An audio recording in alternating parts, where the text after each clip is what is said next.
वो एक विशाल chemical factory थी। चारों ओर वीरानी फैली हुई थी। अचानक उस विशाल फैक्ट्री के भीतर से उस रात बेहद डरावनी आवाजें गूंजने लगीं और फैक्ट्री के अंदर एक तेज धमाका हुआ। अचानक एक कार तेजी से फैक्ट्री के अंदर से निकलकर सुनसान सड़कों पर दौड़ने लगी। उस कार को कोई और नहीं बल्कि 22 वर्षीय सुंदर युवती अर्चना चला रही थी। उसका चेहरा डर से सफेद पड़ चुका था और उसकी आंखों में किसी अनजाने खतरे की दहशत साफ दिखाई दे रही थी। वो कार को सड़कों पर पागलों की तरह दौड़ा रही थी, जैसे मौत खुद उसके पीछे दौड़ रही हो।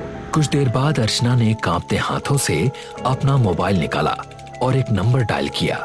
फोन दूसरी तरफ से उसके भाई अतुल ने उठाया। हाँ अर्चना, क्या हुआ? इतनी रात को क्यों फोन किया है? सब कुछ ठीक तो है? भैया भैया मेरी बात गौर से सुनिए, मैं आपको बहुत ही इम्पोर्टेंट बात बताना चाहती हूँ। इससे पहले कि अर्चना कुछ और कहती, फोन कट जाता है। Hello hello. उसी पल अचानक उसकी कार के सामने एक भयानक और अजीब सी परछाई उभर आई। डर के मारे अर्चना ने जोर से ब्रेक दबाया। अगले ही पल कार बुरी तरह टकराई और जोरदार धमाके के साथ एक भयानक ब्लास्ट हुआ। पूरी कार आग और धुएं में बदल गई। इस भयानक घटना के 5 साल बाद रविपुरम, जो कभी भारत का जाना माना इंडस्ट्रियल टाउन था, अब एक खामोश कब्रगाह बन चुका था। समुद्र के किनारे बसा ये शहर कभी अपनी विशाल केमिकल फैक्ट्री के लिए मशहूर था, जहां हजारों मजदूर काम किया करते थे। लोग इसे रोजगार का शहर कहते थे। बच्चे स्कूल जाते थे, शाम को बाजार खुलते थे और फैक्ट्री की सीटी पूरे शहर की धड़कन बन चुकी थी। लेकिन लगभग 5 साल पहले एक रात रविपुरम अचानक मर गया।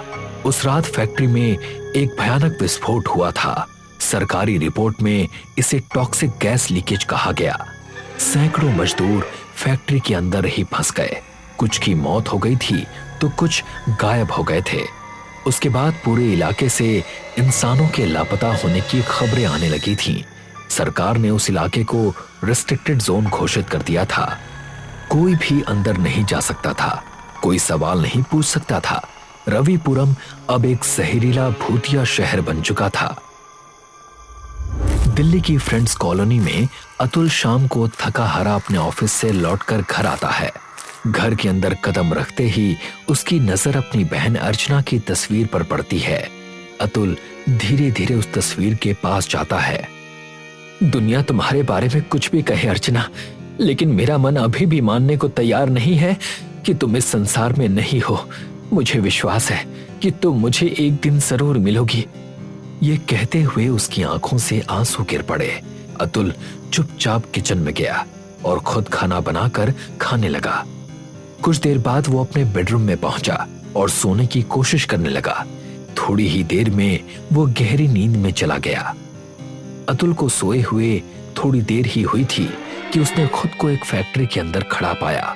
चारों ओर गहरा अंधेरा था और हवा में जहरीली धुंध तैर रही थी। दीवारों से रिसता हुआ केमिकल जमीन पर टपक रहा था। ये क्या? मैं तो सो रहा था, फिर मैं यहाँ कैसे आ गया? तभी उसके कानों में एक जानी पहचानी आवाज गूंजी। भैया, मैं आपके पीछे हूँ। अतुल जैसे ही पीछे मुड़ा, उसने अपनी बहन को देखा, लेकिन ये वो अर्चना नहीं थी जिसे वो जानता था। इसकी आंखें सड़ी हुई थीं, त्वचा झुलसी हुई थी। तुम्हें क्या हो गया है? भैया, मैं यहाँ फंस गई हूँ, मुझे निकालो। वो हमें नहीं छोड़ रहे, हमें मुक्त कर दो, हमें मुक्त कर दो। अचानक अतुल की आंखें फड़फड़ाते हुए खुल जाती हैं।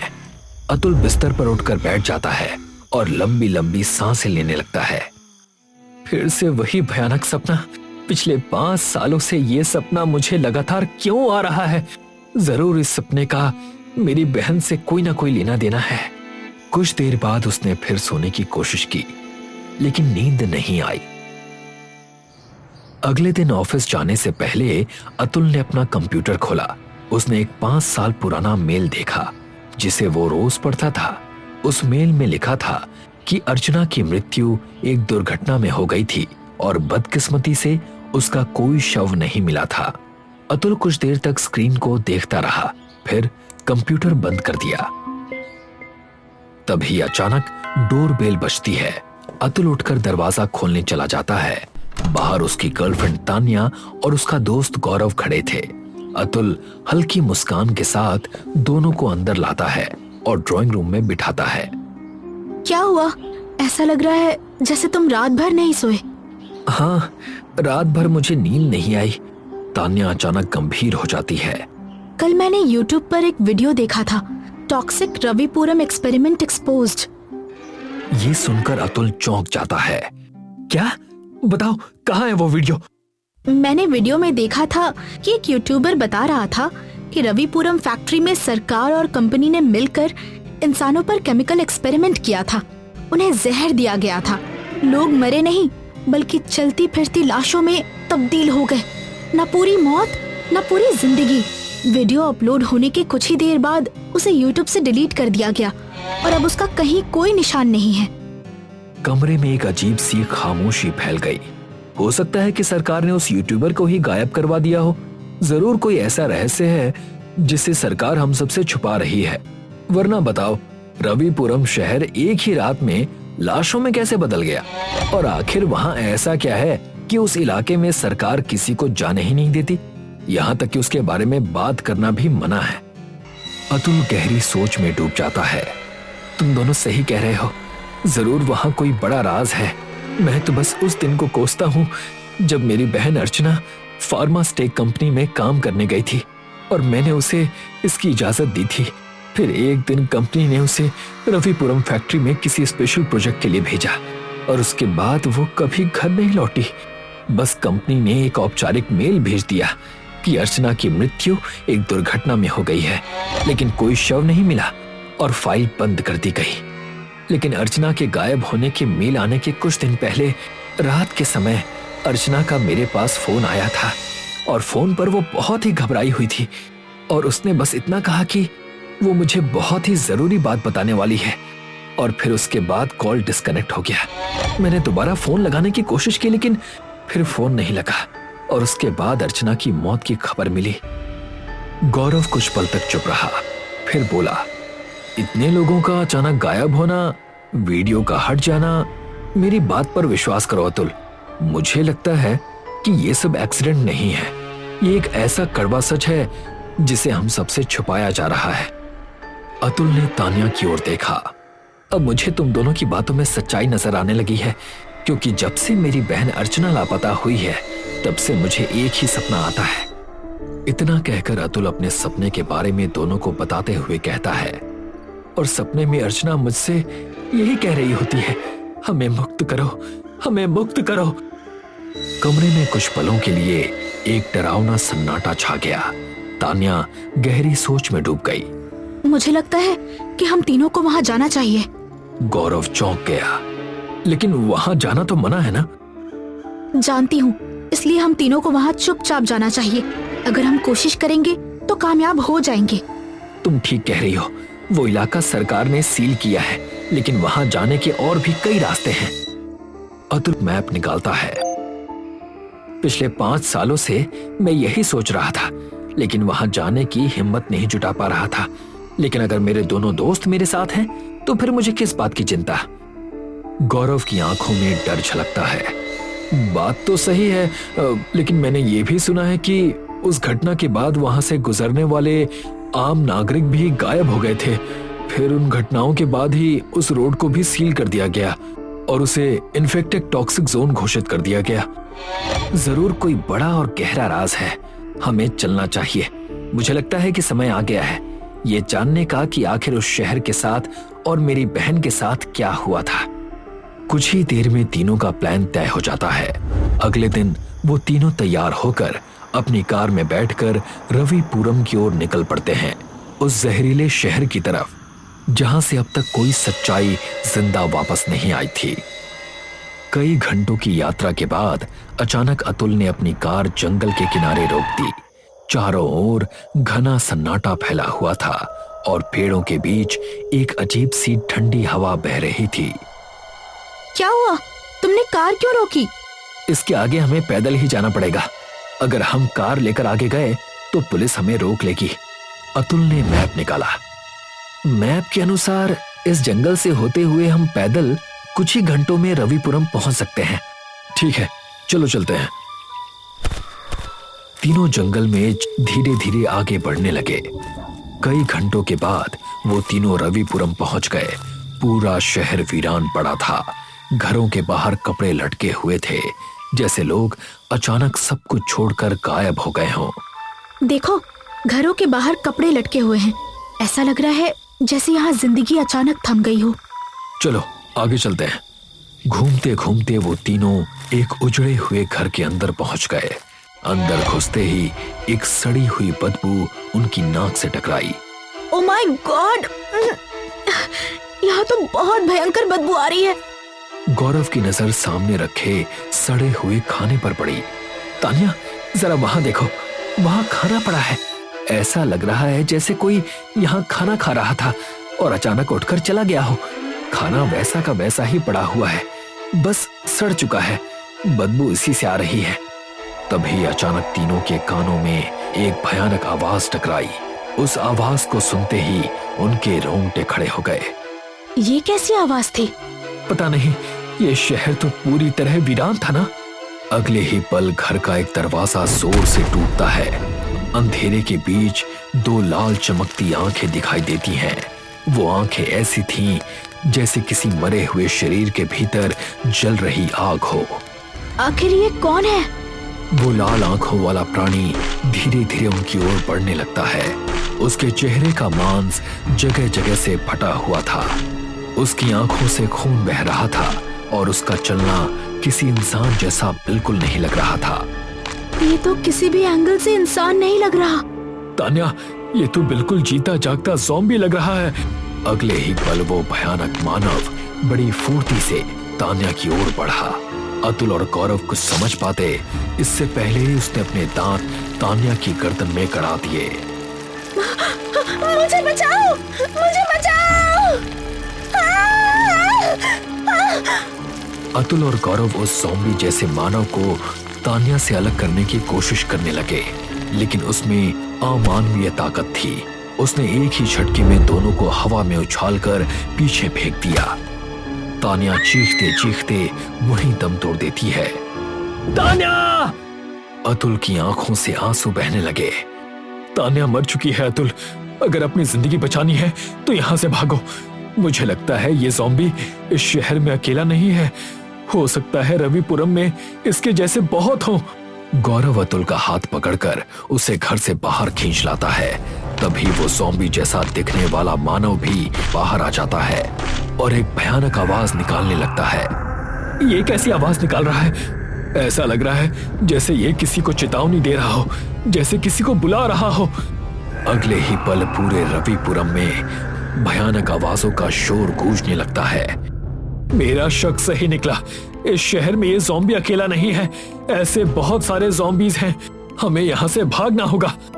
अचानक पूरे शहर में उठ रही भयानक आवाजें और तेज हो जाती हैं। वो शोर जैसे हर गली, हर खंडहर और हर टूटी इमारत से निकल रही थी।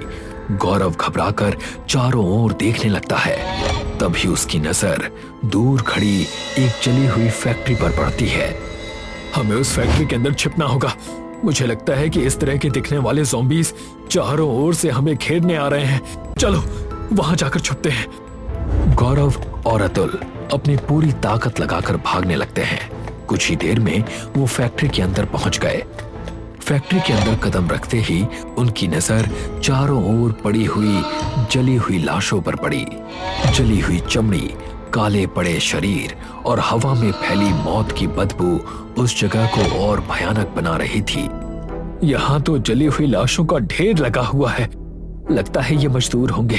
फैक्ट्री में आग लगने की वजह से शायद ये कभी बाहर निकल ही नहीं पाए। अचानक उन जली हुई लाशों में हलचल होने लगती है। काली पड़ी उंगलियां हिलने लगती हैं, गर्दन झटके से उठती है और सड़ी हुई आंखें खुल जाती हैं। ये कैसे हो सकता है?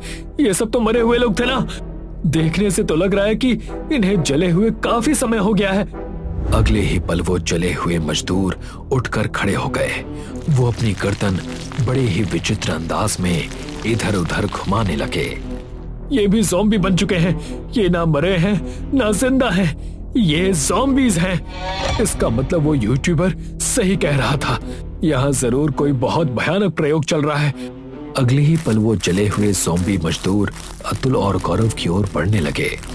तभी अचानक गौरव के कानों में एक जानी पहचानी आवाज टकराई। यहाँ आ जाइए, नहीं तो वो सारे ज़ॉम्बीज आपका खून पी जाएंगे। अतुल चौंक गया। ये तो मेरी बहन अर्चना की आवाज है। इसका मतलब मेरा शक सही था, अर्चना जिंदा है। चलो जल्दी। और दोनों ने आवाज की दिशा में दौड़ना शुरू कर दिया। कुछ ही देर में वो फैक्ट्री के एक ऐसे हिस्से में पहुंच गए जहां चारों ओर गहरा सन्नाटा फैला था। अगले ही पल अर्चना बाहर आ गई। उसे देखते ही अतुल का शरीर कांप उठा। उसका चेहरा बिल्कुल वैसा ही था जैसा वो अपने सपनों में देखता आया था। अर्चना, ये तुम्हें क्या हो गया? अर्चना की आंखों से आंसू बहने लगे। मैं अब इंसान नहीं हूँ। मेरे शरीर के अंदर खून नहीं बल्कि केमिकल बह रहा है। मैं एक तरह से टॉक्सिक बन चुकी हूँ। बाहर जो मजदूर तुम्हें मिले, उनके शरीर के अंदर भी वही भयानक प्रयोग किया गया था। वो सब टॉक्सिक है। लेकिन तुमने हम पर हमला क्यों नहीं किया? हमने तो सुना है कि ज़ॉम्बी अपना पराया नहीं पहचानते। अर्चना की आंखों से आंसू टपकते रहे। बस यूँ समझ लो कि मैं अपनी इच्छा शक्ति से खुद को ज़ॉम्बी बनने से रोक रही हूँ, लेकिन मैं ज्यादा देर खुद को रोक नहीं पाऊंगी। मैंने किसी का खून नहीं पिया है। मैं बस भैया के इंतजार में खुद को भूखा प्यासा रखे हुए थी, लेकिन अब मेरी इच्छा शक्ति कमजोर पड़ रही है। अतुल की आंखों से आंसू बहने लगे। लेकिन ये सब हुआ कैसे? अर्चना की आंखों में क्रोध चमकने लगा। जब मैं यहाँ आई थी तब मैंने देखा कि यहाँ एक बहुत ही भयानक प्रयोग चल रहा था। हमसे झूठ बोला गया कि ये एक केमिकल फैक्ट्री है, लेकिन सच में ज़ॉम्बी बनाने की फैक्ट्री थी। यहाँ इंसानों को ज़ॉम्बी में बदला जा रहा था ताकि उनके शरीर से नई नई दवाइयाँ बनाई जा सके।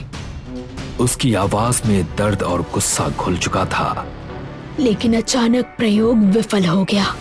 जिन वैज्ञानिकों ने मजदूरों को ज़ॉम्बी बनाया था, उन्हीं मजदूरों ने उन्हें काट लिया और फिर धीरे धीरे उन्होंने सारे मजदूरों को मारकर ज़ॉम्बी बना दिया। अब सरकार को ये पता चला, तब उसने फैक्ट्री में भयानक विस्फोट करवा दिया और पूरे शहर को शमशान बना दिया ताकि ये सच दुनिया को पता ना चले। सबको झूठ बताया गया। अर्चना की आंखों में नफरत और दर्द एक साथ चल रहे थे। मैं ये राज जानती थी। मैंने भागने की कोशिश की, आपको फोन लगाया, लेकिन बदकिस्मती से कॉल कट हो गई। मेरी कार के सामने एक ज़ॉम्बी आ गया। कार टकरा गई और उसने मुझे काट लिया। तो सरकार इन सबको कब तक रोक पाएगी? अगर ये रविपुरम से बाहर निकल गए तो पूरी दुनिया को ज़ॉम्बी बना देंगे। लेकिन आप इसका अंत कर सकते हैं। अतुल चौंक गया। कैसे? इसी फैक्ट्री के अंदर बेसमेंट में इस फैक्ट्री का मालिक राघव रहता है। वो भी ज़ॉम्बी बन चुका है। फर्क सिर्फ इतना है कि वो एक ऐसा ज़ॉम्बी है जो इंसानों की तरह सोच सकता है, और वही सबसे ज्यादा खतरनाक है। उसने यहाँ से गुजरने वाले कई इंसानों का खून पिया है। जहाँ वो रहता है वहाँ एक गैस कैप्सूल है। अगर उस कैप्सूल को फैक्ट्री से बाहर तोड़ दिया जाए तो उससे निकलने वाली गैस सारे ज़ॉम्बी को खत्म कर देगी। राघव ऐसा नहीं चाहता, क्योंकि सब खत्म होने का मतलब उसकी खुद की मौत है। तो फिर मुझे वहां ले चलो। मैं आपके साथ नहीं जा सकती। अतुल की आंखों से आंसू गिरते रहे। वो अर्चना के बताए रास्ते की ओर बढ़ गया। कुछ ही देर में अतुल और गौरव फैक्ट्री के गहरे बेसमेंट में पहुंच गए। वहां एक भयानक दिखने वाला मानव था, जिसकी आंखों में नर्क जैसी चमक थी। उन दोनों को देखकर उसके चेहरे पर खतरनाक मुस्कान फैल गई। सरकार ने तो हाईवे तक पर आने जाने वालों पर रोक लगा रखी है। काफी समय से मैंने इंसानी खून नहीं पिया, लेकिन अब तुम दोनों का ताजा खून पीकर मैं और ताकतवर हो जाऊंगा। तभी गौरव की नजर उसकी टेबल पर रखे एक बड़े कैप्सूल पर पड़ती है। वो कैप्सूल जल्दी से उठाओ। अतुल दौड़कर कैप्सूल उठा लेता है। राघव सब समझ जाता है और झपटकर गौरव को पकड़ लेता है। उसने अपने दांत गौरव की गर्दन में गड़ा दिए। गौरव गिर पड़ा। राघव अतुल को खूंखार नजरों से देखने लगा। अतुल समझ गया कि अगर वो एक पल भी रुका तो वो भी ज़ॉम्बी बन जाएगा। वो पूरी ताकत से दौड़ता हुआ फैक्ट्री से बाहर निकल आया। फैक्ट्री के बाहर अब भी भयानक आवाजें गूंज रही थीं। अतुल के सामने अचानक तान्या ज़ॉम्बी की तरह सामने आ गई। दूसरी ओर गौरव भी भयानक चेहरे के साथ उसकी ओर बढ़ने लगा। दोनों अब ज़ॉम्बी बन चुके थे। अतुल की आंखें भर आईं। तभी फैक्ट्री की ओर उसे अर्चना दिखाई दी। भैया, ये दोनों आपके दोस्त हैं जो अब ज़ॉम्बी बन चुके हैं। भावनाओं में मत बहिए, इस किस्से का अंत कीजिए। अतुल ने कांपते हाथों से गैस कैप्सूल जमीन पर फेंक दिया। अगले ही पल जोरदार धमाका हुआ। काला जहरीला धुआं चारों ओर फैल गया। कुछ ही सेकंड्स में जितने भी ज़ॉम्बीज थे उन लाशों में आग लग गई और पूरा रविपुरम जलती हुई कब्रगाह बन गया।